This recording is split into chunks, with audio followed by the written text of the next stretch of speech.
পাকিস্তানের এক ওস্তাদ তার ছাত্রকে জিজ্ঞাসা করছিল, বাপ এতদিন তো তোরে পড়াই, আজকে আমি তোরে জিজ্ঞাসা করব, উত্তর দে, পারবি? বলে, ওস্তাদ জি ধরে দেখেন, আপনার এলেমের কাছে তো আমার এলেম কিছুই না, কিন্তু কি শিখলাম একটু বলি। বলছে, কঠিন প্রশ্ন না, বলতো বাপ, দুনিয়াতে নামাজ পড়ে না কারা কারা? ওই ছেলে অনেক বুদ্ধি খাটায় বলছে, ওস্তাদ জি 1 নম্বরে নামাজ পড়ে না দুনিয়াতে যারা অমুসলমান। চিৎকার করে বলতে হবে, অমুসলমান কি নামাজ পড়ে?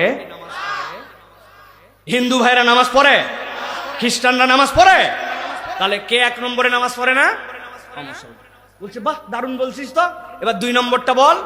বলতো, ওস্তাদ জি 2 নম্বরে দুনিয়াতে যারা অজ্ঞান আর দুনিয়াতে যারা পাগল এরা নামাজ পড়ে না। অজ্ঞান লোকের উপর কোনো নামাজ আছে?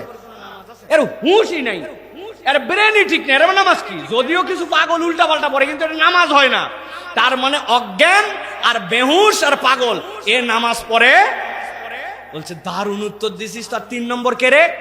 বলছে, ওস্তাদ 3 নম্বর হচ্ছে দুনিয়াতেই আছে, এখনো কবরে নামায়নি, মরে গেছে। মরা মরা মানুষ কি নামাজ পড়ে? কথা বললেন না, মরা নামাজ পড়ে নাকি? মরার নামাজ আমরা পড়ি, ঠিক কি না? ওই নামাজের নাম কি? জানাজা।